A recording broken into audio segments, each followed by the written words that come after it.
So this afternoon I get back from GAVINS in Paterson, New Jersey. They mixed me up. Dennis actually mixed this up. And then custom fine-tuned it to match. And then charged me a full Social Security check.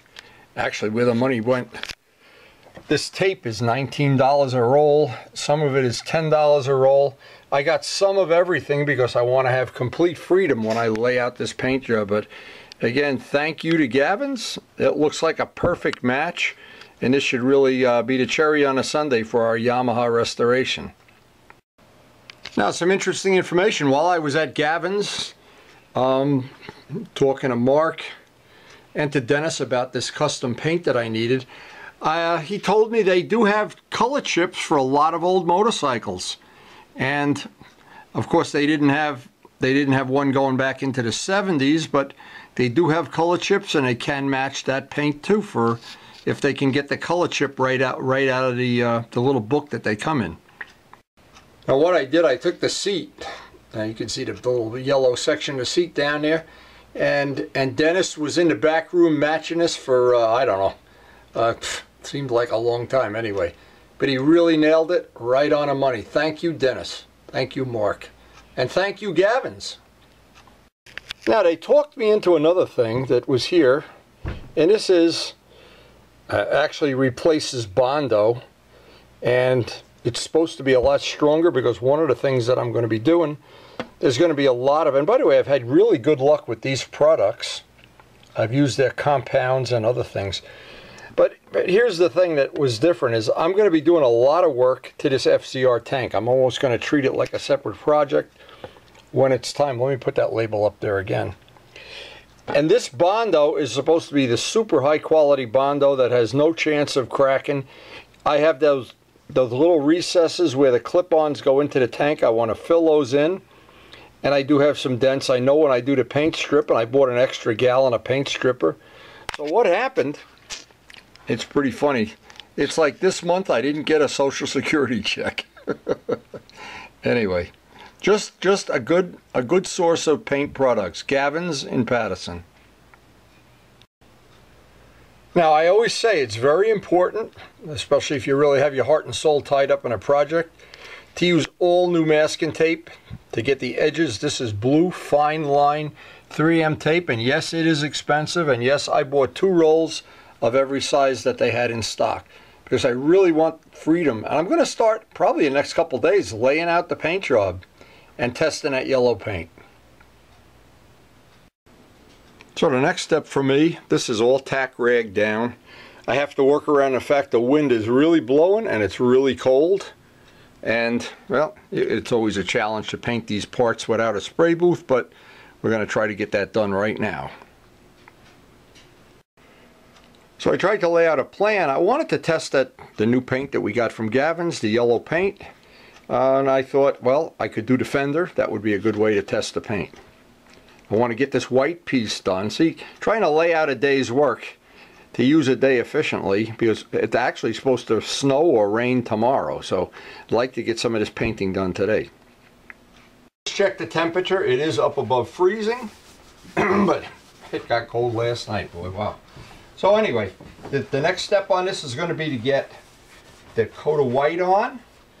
I'm going to try to get 3 coats of white about 20 minutes apart.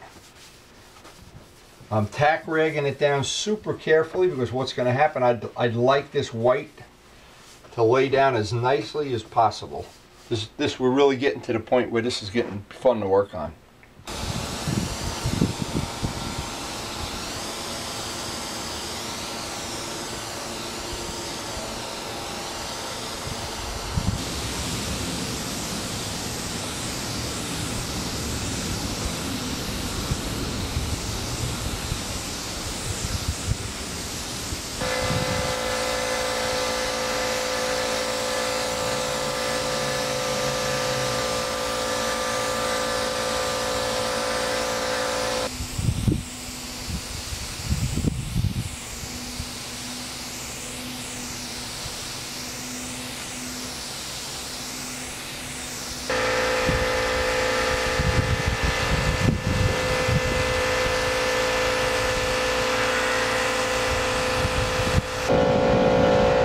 Now the idea is to get 3 coats on, about 20 minutes apart.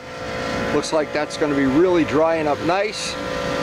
And we're expecting sometime this morning, Turbo Steve's going to bring his project down and we have to paint the white base coat. So it'll be pretty convenient, and it looks like a day we may get some good painting done here because the snow is coming, the rain, whatever, tomorrow.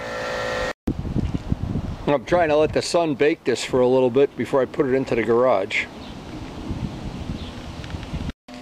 Well, it's good to get it out of the cold. It's obviously going to sit here overnight, maybe more if it snows. That's a good feeling to get that done. Now we're just waiting for Turbo Steve to get here, then we'll make a plan what we can do with the rest of this day. Every day's an adventure, and every day I have to plan it and change it along the way. So, Turbo Steve has arrived with all the parts. This is a 250 Ninja. Wow! A lot of work, baby! For a little bike, for yeah, for a little bike, that's a lot of body work. I may have to double the price. Wow. Okay, so. There we go. Is this the right stuff? Yeah, vodka, that's good. Yeah, vodka. we have that for lunch. Bring it downstairs. Let's get ready while we got a good painting day here. We'll get this in white. I don't know what you call Okay, it. so you got all the parts. The wings for the fairing, the bell pin, the tail. All right, good.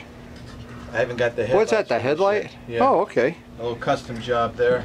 Now the best way we can do this because of the weather, we'll take the smallest part first. Probably this. Okay. And take these 2 little parts here. Okay. Okay. And I want to just show this on a video. See what? Okay. Steve has already primed these. We're going to wet sand them with 600. If he goes through, it won't matter because we got white in the gun. We're going to get everything in white because part of this paint job is going to be a white stripe. Now, this is really rough in some spots. Did you prime this dry? I mean, did you do this? See, this is like sandpaper. Well, that's the primer. Oh. It was coming out of the gun a little crazy towards the end. Sometimes the tip gets clogged up, and you should just throw the can away then. Well, you make up for just a little bit of sanding now. We got a two-man to test here. Steve's got a couple hours, so we're going to put him to work. Yeah, so while I was at Gavin's with Dennis and Mark, they're watching windy videos and playing my daughter's music on. They put the Stacy Rose video on the computer. Anyway, this is going to be, I'm going to give Steve a hand so we can move this along because we really do have, it's freezing. What do you think it is? It's below freezing or a little above? No, it's in the 30s, but it's what the weathermen like to call blustery. Yeah, it's blustery, all right. I was out there for a couple hours already with my stuff.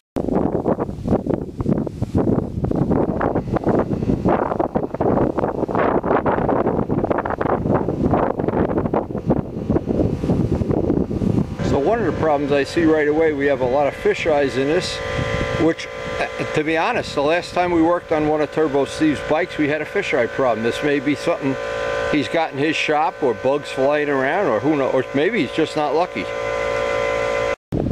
So as an experiment, what I tried, because of these little fisheyes, and you can see, and I don't know why that is, we've tack ragged it, sanded it with Dawn in the water and whatever. Oh, and I already have bought fisheye killer to put in the paint for Steve, and it didn't work. It was no value at all. So what I did as an experiment, this is why we're always sharing information. When Steve was done sanding it, I sanded the part using straight simple green right out of the spray bottle. We'll see if that has less fisheyes. We'll have something to compare it to, and we'll have to, once that dries, sand it down and repaint it.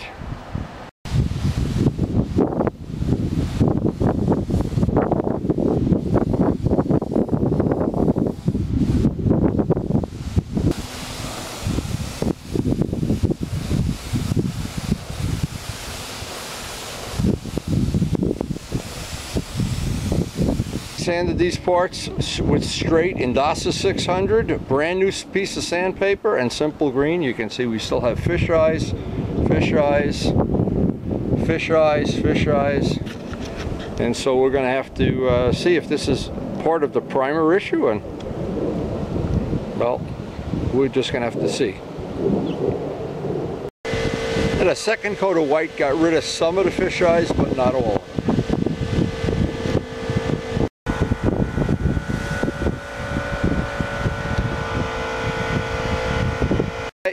I think it's you. I'm bringing the fish. What are you doing in that shop? That you cutting gefilte fish up or what? There's something in the air in Englewood. And Englewood Fish Market next door.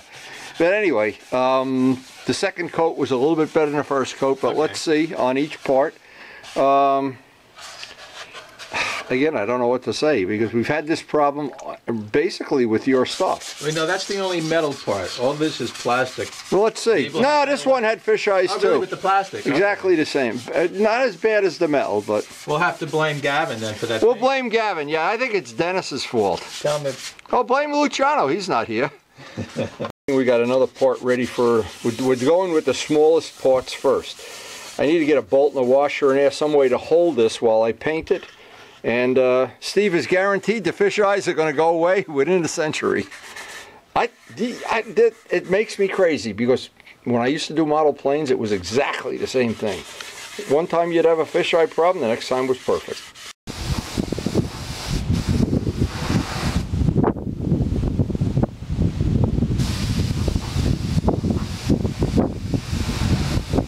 Well, it looks like even the plastic parts, this one in particular is loaded with fish eyes.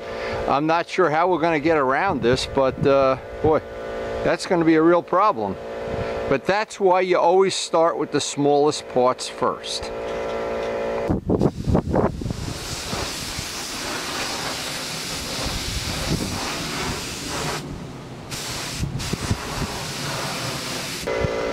Now I did a little test on this part. I wiped it with isopropyl alcohol to see if that would help. And it looks like we have no fish eyes in this part. So you figure it out. Now this is the third coat of white and it looks like we've gotten rid of most of, I shouldn't brag. There's still one fish eye up there, but may need to give this a fourth coat. Now I'm taking a little break between coats here. Looking at the progress we're making, it's uncanny how some of the parts have fish eyes, some don't. Now I just used the same spray gun, the same compressor, the same everything. I did this morning under the same temperature with the same wind blowing. I luckily did not have any fish eyes. And Steve's job, one part came out really nice, one part I've given it 2 extra coats of paint. It still has a little bit of fish eyes. This still has the little taste of fish eyes. So I just get a feeling this one is the worst of all. I'm going to do the other side panel, see if that one's just as bad. Wiping it with alcohol didn't seem to make any difference at all. We've already put in the fish eye killer. That didn't do anything, but I knew that was going to happen ahead of time. It just didn't work at all. But I don't know, but I know the ultimate nuclear option here, because we've been to the nuclear option already, is we're going to have to let this paint dry. 3 days would be ideal. A week would be even better. Wet sand it down with 600 and put another coat of white on. And, well, we just don't know until we get to the big parts. And that wind is just blowing. Oh my God. See, I got up real early this morning to do this part. I just wanted to get that white dry, and with the thought maybe it's going to snow. You never know. Wait, now you can use your hand. See, I like to use the glove. This is a John Pothier trick. Where you feel these rough spots, just keep sanding. It doesn't matter if you go through. Yeah. In fact, I had a great idea if you want to try it with the tank. When you're done with the tank, I'll put a coat of my primer on. Maybe that can of primer you got, you used a can of primer that's 100 years old. Who knows?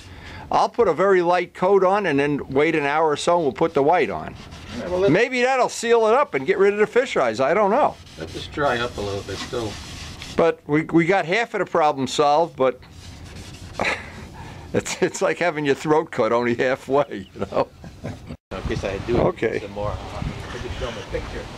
So what we did, I tried to Steve used a different primer that isn't a sealer on this, and it looks like there always is with paint, there's some kind of a compatibility issue. I wonder if that's what's making the well, we don't know until this is going to gas off, dry out.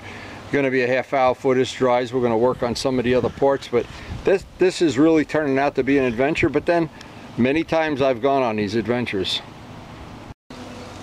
So what we decided to do with the tank here, we're going to reprime it, thinking maybe thing is the primer Steve had was not sealer. And what's happening, some of the spots, I don't know what from what, they're coming up and it's turning into a baby alligator here. And the wind is blowing the sailboats into the Hudson River here, so. It's the air in Englewood. I don't know. I'd take that up at the city council. I don't know. If it was easy, everybody'd be rich and good looking and and not just you and I. yeah, just not us. This body work here could be a little better too. Yeah. Well. So maybe this is going to result in just a better job, because I just bought a big thing from Gavin's of some real high-end body stuff. Perfection is boring. Well, I tell myself that. every paint job's an adventure. That's why sharing this information is good. You watch other people suffer and you say, ah, I'll just go pay somebody to paint. It's fun watching other people suffer. And you take notes. When I'm done, this bike will be perfect, trust me. And he's going to suck it up, that's all. So from everything that has gone on here today, something good is coming out of it. Because some of the body work on this is really suspect. I want to clean up the body work after that prime dries. It's just one of the things it's kind of forcing me to do, make this a little bit nicer. Steve's gonna, he just left already. We're gonna get another pint of paint from Gavin's, and well, all I can say is it's gonna add some time to the job, but we're gonna tough it out. All of these parts that Steve has sanded and wiped down and everything, I'm just gonna clean them up. I got about another hour here. I'm going to clean these parts up, put a coat of my primer on it, and then we're going to let it dry overnight or a couple days. And then the plan is Steve will come back and we'll sand this and try to get a quality job. And this fairing needs a space. I got to look, there's a crack in it. We got to fix down there. But I thought possibly we were going to, the weather's really killing us, so I thought we'd have this in white today, but here's the good lesson is, here's a lesson. I'm using the same materials, the same everything, except I use sealer primer, not one fisheye. The only thing different is this primer was not primer sealer. I don't know if that's exactly the problem, but it didn't make it any better. So you always try to eliminate what's the one thing that's different, what's the one thing you changed, what, you know. So even today, I got one of the parts to this project painted, and I thought I'd get this up into white. Unfortunately, it didn't happen. But we've been able to get some more information on this fisheye issue, and we're going to just keep hammering away at it. And I've put this information on a video plenty times that I have had good luck with this when it's primer sealer, not just primer. Even the Rust-Oleum primer sealer is fine, but if it doesn't say sealer, sometimes you have these crazy issues.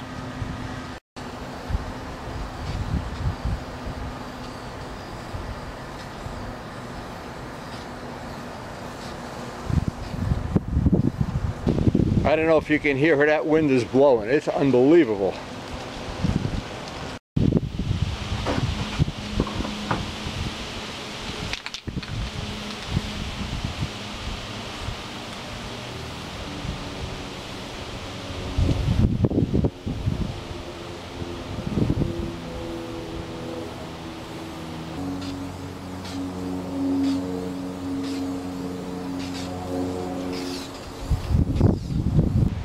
Well, we end this day with some success. We would have rather had the parts in white, but the way it's going to work out, and I always say, this is paint. If there's a problem, we'll resolve it. It'll take a little extra time, maybe an extra pint of paint, but we will get this in white within the next couple sessions, and it'll be really nice when we're done. And as I look around, we really put in a solid day today. This was a lot of work. And we got the FZR, hell, the poor old FZR here. And we got parts everywhere, parts in the driveway, parts in the shop, parts here, parts that have to be redone, parts that used to have fish eyes, that still have some fish eyes. I'm not sure. But I know we're going to make progress, and we hope we were able to share the information with you, and thanks for watching.